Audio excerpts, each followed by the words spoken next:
Hello friends, जय जगन्नाथ। मु मनोरंजन आपण मैंने देखुंत आम यूट्यूब चैनल मनोरंजन टेक गाइड। यही वीडियो रे आपण मानू कहबी किपरि मोबाइल द्वारा आभा हेल्थ आईडी कार्ड अति सहजरे तैयारी करि परिबे। तेणुकरी वीडियोटी को स्किप न करी संपूर्ण वीडियोटी को देखंतु।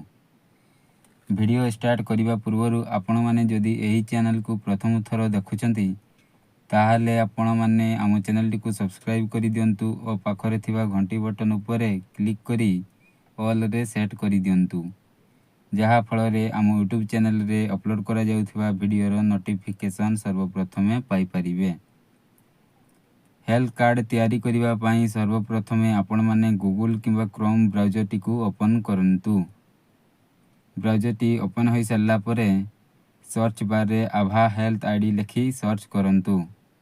सर्च कला परे ऊपरे आपण माने देखि पारुथिबे आयुष्मान भारत डिजिटल मिशन लिखी ऑफिशियल वेबसाइट टी ओपन हो जिवो। ता ऊपरे क्लिक करंतु। क्लिक कला परे एठारे आभा नंबर क्रिएट करिबा पई आपण मानकु दुईटी ऑप्शन शो करिवो। एही आभा हेल्थ नंबर तैयारी करिबा पई आपण मानकु आधार किंबा ड्राइविंग लाइसेंस रो आवश्यक पड़िबो। जेहेतु आधार कार्ड समस्त पाखरे रही थाए तेणुकरी आपण माने आधार यूजिंग उपरे सिलेक्ट करंतु। तापरे नेक्स्ट ऑप्शन रे क्लिक करंतु।